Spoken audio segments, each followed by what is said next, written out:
महाराष्ट्र कर्नाटक सीमेवरील नांदणी जिल्हा सोलापूर आरटीओ चेकपोस्टवर लाचलुचपत प्रतिबंधक विभागाने मोठी कारवाई करत मोटर वाहन निरीक्षक आणि त्याच्या खासगी एजंटला रंगेहात पकडले। ही कारवाई जालना येथील एसीबी पथकाने केली असून त्यामुळे संपूर्ण परिवहन विभागात खळबळ उडाली आहे। या प्रकरणात तानाजी शिवाजी धुमाळ वय 49, मोटर वाहन निरीक्षक वर्ग 1, नेमणूक प्रादेशिक परिवहन कार्यालय पिंपरी चिंचवड सध्या नांदणी चेकपोस्ट आणि अमोल अप्पासाहेब पाटील वय 50 राहणार सोलापूर खाजगी इसम यांना ताब्यात घेण्यात आले आहे। तक्रारदार हे 39 वर्षीय मालवाहू ट्रेलर चालक असून ते नियमितपणे गुजरात चेन्नई या मार्गावर मालवाहतूक करतात। नांदणी चेकपोस्टवर ट्रेलर पास करून देण्यासाठी यापूर्वी प्रत्येक वेळी 2000 रुपये लाच द्यावी लागत असल्याचे त्यांनी तक्रारीत नमूद केले आहे। 24 डिसेंबर रोजी तक्रारदाराने लाच देण्यास नकार देत ही बाब जालना लाचलुचपत प्रतिबंधक विभागाकडे कळवली।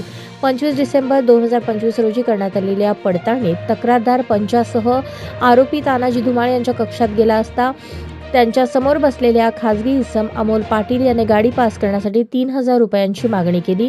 तडजोडीनंतर 2500 रुपये स्वीकारण्याचे ठरले। याला मोटर वाहन निरीक्षकाने मूकसंमती दिल्याचे निष्पन्न झाले। त्यानंतर एसीबीने पंचासमक्ष सापळा रचला।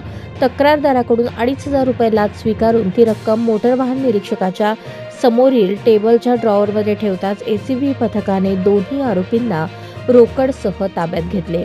मोटर वाहन निरीक्षकाकडून Apple mobile, smart watch, Bluetooth, खाजगी इसमाकडून सॅमसंग मोबाईल, 11,810 रुपये रोख, सोन्याच्या 2 अंगठ्या, साखळी, ड्रॉवरमध्ये लाचेची रक्कम 2500 रुपये व अन्य 24,390 रुपये असा मुद्देमाल आढळून आला। ही संपूर्ण कारवाई सापळा अधिकारी बाळू संपत्ती जाधवर, पोलीस उपअधीक्षक लाचलुचपत प्रतिबंधक विभाग जालना, तपास अधिकारी प्रशांत रामचंद्र चौगुले, पोलीस उपअधीक्षक लाचलुचपत प्रतिबंधक विभाग सोलापूर यांच्या नेतृत्वाखाली झाली असून पोलीस अधीक्षक माधुरी केदार कांगणे व अप्पर पोलीस अधीक्षक शशिकांत सिंगारे यांच्या मार्गदर्शनाखाली सापळा पथकाने यशस्वी कारवाई केली।